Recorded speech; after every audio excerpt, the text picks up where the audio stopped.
I'm going to start with an author's note. This is the last long-form piece I plan to record for a long time. Not because there's nothing left to say, but because at a certain point, explanation becomes redundant.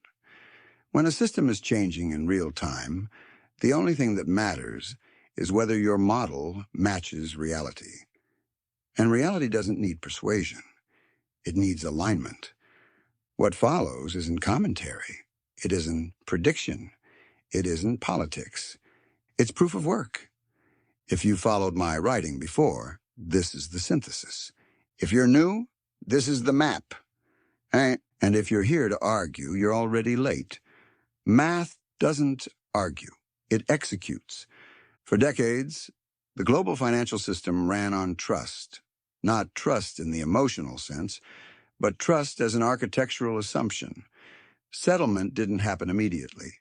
Risk wasn't reconciled continuously. Losses were hidden behind duration, opacity, and intermediaries that promised to make things whole later. That system worked as long as time was free, as long as debt could be rolled, as long as refinancing was assumed, as long as losses could be labeled unrealized, as long as belief substituted for collateral. But time stopped being free. Rates rose, debt piled up, duration became visible, and trust stopped clearing. This wasn't a moral failure. It was mechanical. Trust-based systems fail quietly at first. Friction increases, exceptions multiply. Narratives get louder, enforcement becomes discretionary, and eventually the math no longer reconciles. That's the phase we're in now. For years, people talked about efficient markets as if they were a law of nature. They weren't. They were a narrative that worked because liquidity was abundant and consequences were delayed. Markets weren't efficient. They were managed through leverage, backstops, and selective rescues. When trust is subsidized, inefficiency can survive. When trust breaks, only math remains. That's why gold never left. Gold didn't come back because of nostalgia. It came back because it doesn't lie about balance sheets. Gold doesn't require belief. It doesn't default. It doesn't pretend. Central banks repatriated gold quietly because they understood something fundamental. When credibility erodes, collateral matters again. Gold wasn't recalled to return to a gold standard. It was recalled to repair balance sheets. Revaluation isn't ideology. It's accounting.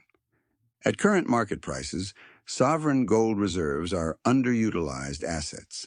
At revalued prices, they become instant recapitalization without explicit default. That's why the conversation shifted from denial to discussion without an apology. Bitcoin followed the same path. Bitcoin didn't emerge to overthrow governments. It emerged because the system needed a release valve, a non-sovereign, non-discretionary asset that couldn't be printed, couldn't be debased, and couldn't be managed through narrative. Bitcoin absorbed distrust that fiat could no longer hold. That's why it was dismissed publicly and studied privately.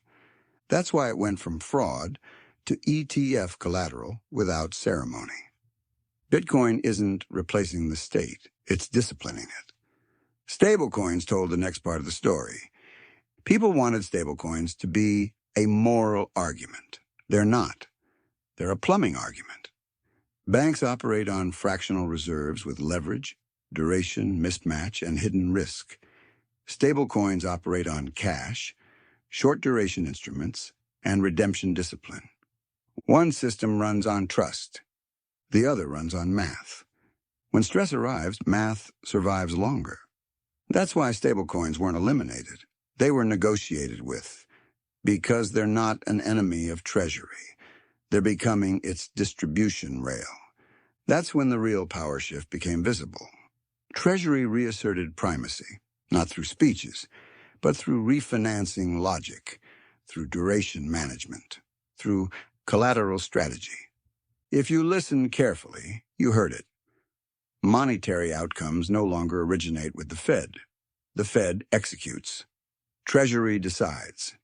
This isn't a return to the past, it's a rewrite of the 1951 Accord for a digital, tokenized world. Then came Genesis. Genesis wasn't an AI announcement. It was an industrial balance sheet announcement. AI, energy, materials, and compute aren't innovation themes. They're instruments of state power. You don't rebuild industrial capacity for aesthetics. You rebuild it because monetary credibility now depends on real output. That's how states survive transitions. Not with slogans, but with production. At this point, everything converged.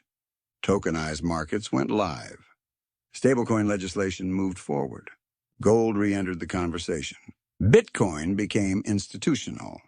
Treasury took control. At that point, explanation stopped being useful. This was never about being early. It was about mapping incentives before they became undeniable. The people who needed to see it already did. The people who didn't never would until the math forced them to. And math always collects. This isn't an ending. It's a ledger close. When the rails fully settle, I'll speak again. Not to explain, just to document. Until then, the work stands.